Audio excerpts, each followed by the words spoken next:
Welcome back to 110 Daily on the 110 Sports Network. Josh Doring, Chris Brown in the correct boxes in the overlay, I might add.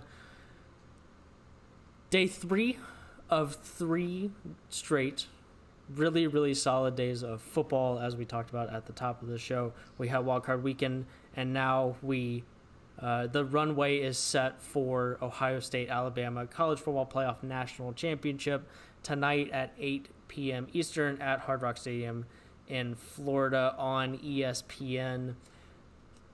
This is only the 5th time all time that Ohio State and Alabama have played. That seems incredibly low. They met in the semifinal in 2015, and I guess it hasn't been very long, and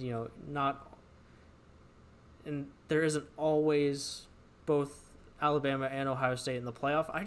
I thought it would have to have been at least 3 times in the last 6 years, or 6-7 years of the college football playoff that they would have played, but it's only 5 times ever, with Alabama holding a 3-1 lead. Yeah, it's been a lot more Alabama Clemson than anybody else since we've gotten into the playoff era. Yeah, that's a good point. And I guess the more I think about it, the more that becomes apparent. But we have a college football playoff national championship against all odds, and arguably every reason under the sun to not complete this college football season. We're going to complete this college football season tonight. Ohio State, Alabama, 7-0 Ohio State, 12-0 Alabama. Josh, what are you looking for? I've heard you have factoids, trivia times. I'm very excited. But first, what are you watching for, looking for in the national championship? We do have a fun trivia time coming I'm excited. Up here. The thing I'm looking for is sort of 2 parts, but they go to the same larger point. Shaun Wade versus Devontae Smith. If Shaun Wade really is a lockdown elite corner and is even better than he was last season and wants to justify his decision to come back, this is the moment. This is the guy. You got to slow Devontae Smith down. You can't stop him, but this is Shaun Wade's moment to prove just how special of a corner he is. And to me, this is very similar in terms of what Ohio State has to do to what the Ravens were able to do to the Titans, because I think there are some similarities in terms of the way the offenses are built. You've got a guy that puts up good numbers that you don't think of as a world beater at quarterback, but who runs the offense really well and makes enough plays. You've got an elite running back, and you have a physical specimen at wide receiver. And what the Ravens were able to do is to take everybody, and Chris, you kind of talked about this, to take everybody except for A.J. Brown away. And sometimes Marlon Humphrey got the best of him, and sometimes A.J. Brown won. But that was enough when you stopped Derrick Henry and held him to 2 yards a carry or whatever it was, and stopped him from any explosive runs. Mm-hmm. And Corey Davis on the other side, even before he got hurt, was nowhere to be found. You were playing Ryan Tannehill and A.J. Brown, and if you're the Ravens, you're going to take that all day. Right. So whether it's Najee Harris or Devontae Smith, can Ohio State, without sacrificing everything, if you're going to stack the box and try and stop the run, then obviously you got to commit the bodies to do that. But if Shaun Wade can handle Devontae Smith to a certain extent, that really opens up some possibilities for Ohio State defensively. So that's what I'm looking for, is can you take one or the other away? Can you hold them to 31 points, to 28 points, to 35 points instead of 45? Because Ohio State's offense, if Justin Fields is playing well, can probably get you 35, 40. You can win that game. Right. So that's what I'm looking for there. Do either of you have anything to add, or do you want me to do trivia time right now? No, I think, right, it's going to be the team that stops one or the other better is the team that's probably going to win this football game. It's, okay, you're either going to stop the connection between Devontae Smith and Mac Jones, or you're going to turn them into we're going to play deep zone coverage, and we're going to make you plot all the way down the field, or we're going to take away Najee Harris in the run game, and we're going to make you make no mistakes through the passing game, and we're going to put arguably the best corner in college football on your best receiver, and we're going to go toe-to-toe in the passing game. Or you try to take everything through the air away, or at least as much as possible, and make Najee Harris be the best weapon that Alabama has on the field. That's not necessarily a bad thing for Alabama, but it certainly isn't the most terrifying weapon they have on the offensive side of the football. And if Justin Fields has the performance that anything comparable to what he did in the semifinal, and Trey Sermon runs for 200 yards, it's going to be really hard to score enough points to actually beat Ohio State if you're going to let them do both. I'm very, very much intrigued, right? Because that's a pro matchup between Devontae Smith and the Ohio State corner. That's a pro matchup, right? And so that's, you can have this kind, the arguments with, will Alabama beat the Browns? But that's, there aren't 22 professional football players on the field at all times, but that there are two right there, and maybe that ends up being the difference. Is Devontae Smith just really good in this game rather than great and virtually unguardable in this game, and that could end up being the difference. But that's certainly where I go first. And of course, if Jalen Waddle actually plays in this game, then that's just not fair, right? Right? If Mac Jones gets to throw to that guy too, then what are we doing here? Maybe Alabama just really should go try and win the NFC East at that point. But it's certainly, that makes it much more difficult. But if he's not all that dynamic or doesn't end up playing, and you can slow down to Devontae Smith, which nobody's been able to do, then it becomes very, very interesting. And on any given day, Ohio State can also put up 50. So if they're rolling, I feel like it's going to be hard for this game not to be competitive. Yeah, I mean, I'll say these couple things and then we'll toss it for trivia time. One thing I believe is that we've seen that to beat Alabama, you basically have to be Alabama. You have to have a whole stable of weapons that you can turn to outscore anyone, and that worked for LSU last year. And the Buckeyes have those weapons, from Trey Sermon to Garrett Wilson to Justin Fields to on and on and on. They have those weapons. So I hope that this is a competitive game, and it certainly has the potential to. And I concur with both of you in that it's going to come down to what team defensively is able to limit their opponent the most in terms of their options. Both these teams are multidimensional. They wouldn't be here if they weren't. But what team is able to limit the other and force them into one approach or one avenue instead of two or three different ways they can succeed. And then with Jalen Waddle, it seems we still don't have a conclusion of whether he's going to play tonight or not. It seems like it's going to be sort of a game time decision. But I will just say, even if he's not 100%, that's going to have to require Ohio State's some of their defensive focus to shift away from Devontae Smith. Even if he's not 100%, that's going to open up just another avenue for them. So he could be out there at 70%. And I mean, I'm not saying he should be out there if he's really just 70%, but even if he is 70% and he's out there, that's going to make them more multi-dimensional, just what it opens up for them. So those are just my quick additions. Josh, what do you have in terms of trivia time? First of all, I'll give the fact, and then we'll do trivia time. So this is also a significant potential victory for Nick Saban. He's tied with Bear Bryant for the most national championships. This gives him 7 in the all-time record. So that's another aspect here. Yeah. And then trivia time. Right? So this Alabama team comes in undefeated. If they are to win this game and cap off an undefeated season, that would be the blank of Nick Saban's time at Alabama. So it's not 7th because they haven't been undefeated every time they've won a national championship, correct? Correct. And that's 6 total, right? He's got the LSU one. Oh, okay, right, okay. So time at Alabama, not total of his college coaching career. Undefeated seasons. Yeah. Okay. Let me think. Is it cheat? Can I go look and see how long Saban's been at Alabama? I won't look at any records. That's fair. I just want to see how long he's been there.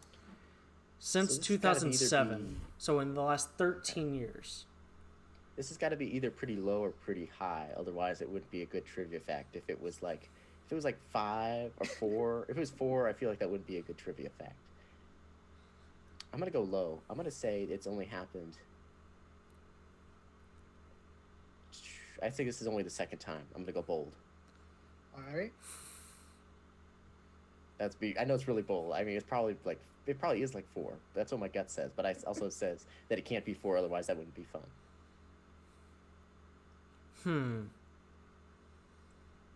You gonna go high and Just for fun, I'll Go go low. relatively high. I'll go with like.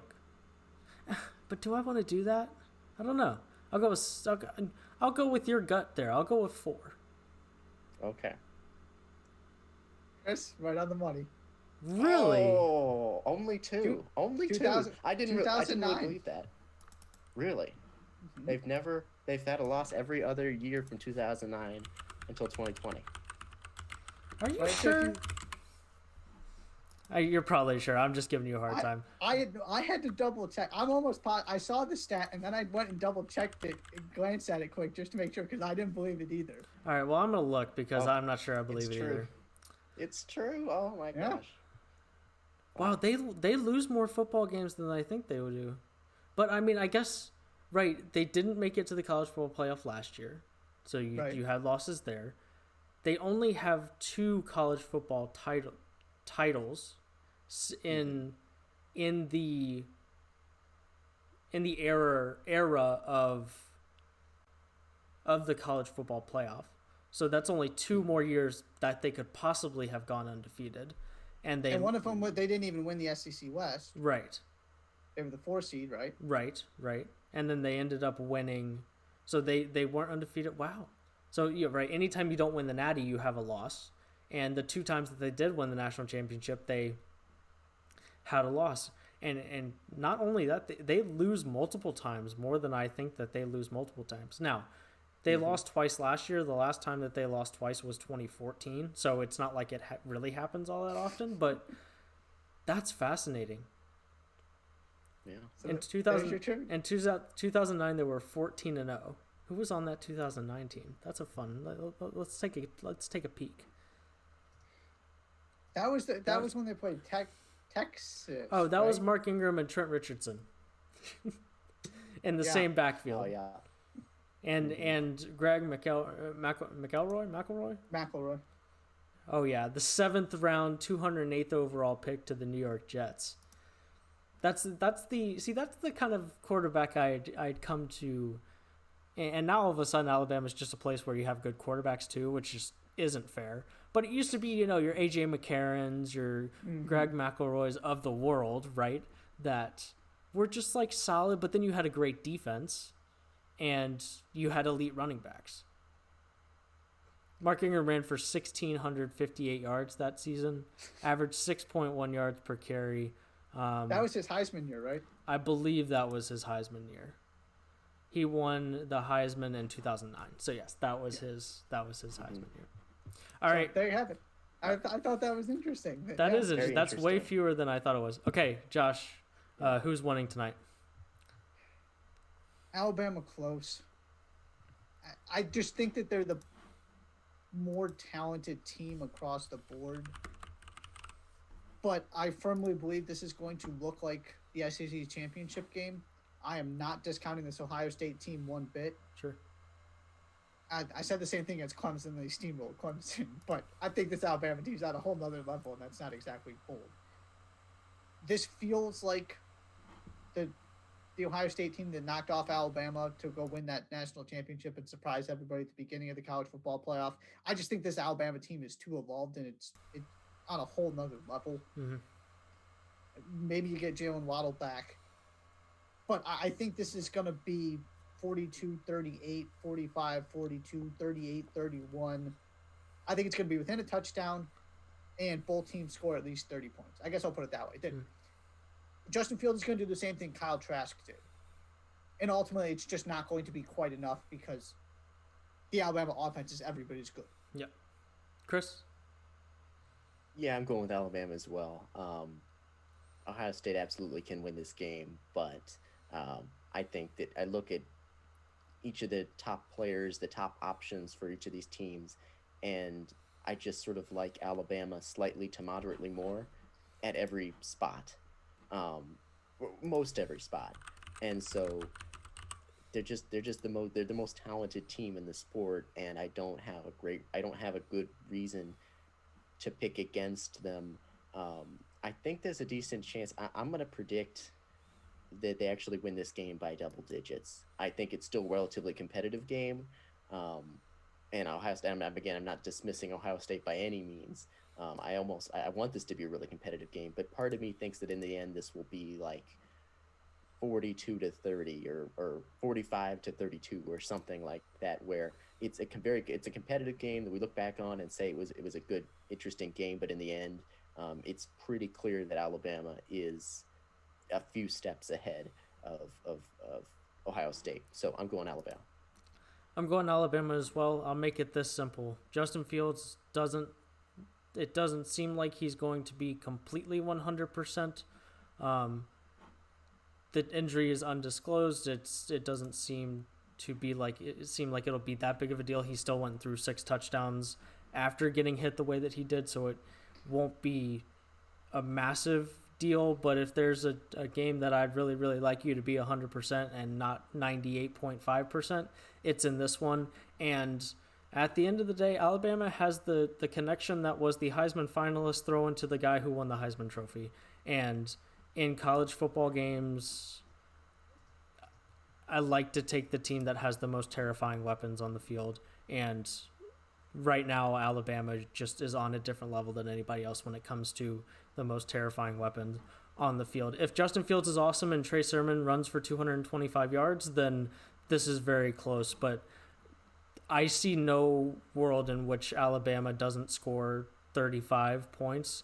So that means that Ohio State's going to have to be just as impressive. And in that kind of shootout, I will give the team that has a scary good offense with scary good weapons, slightly scarier than Ohio State, the edge. Thank you so much for making us a part of your day today. We'll actually be back tomorrow to talk about the college football playoff national championship. Hopefully it's competitive. We, not entirely sure how long we'll go. Maybe it's an hour, maybe it's 30 minutes, but we'll be back to talk about that in some capacity tomorrow morning. So we'll see you then.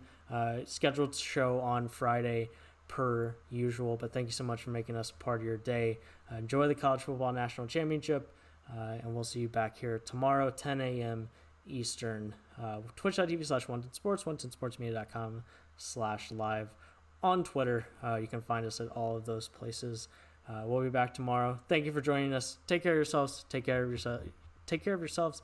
Take care of each other. There we go. And we'll see you back here tomorrow.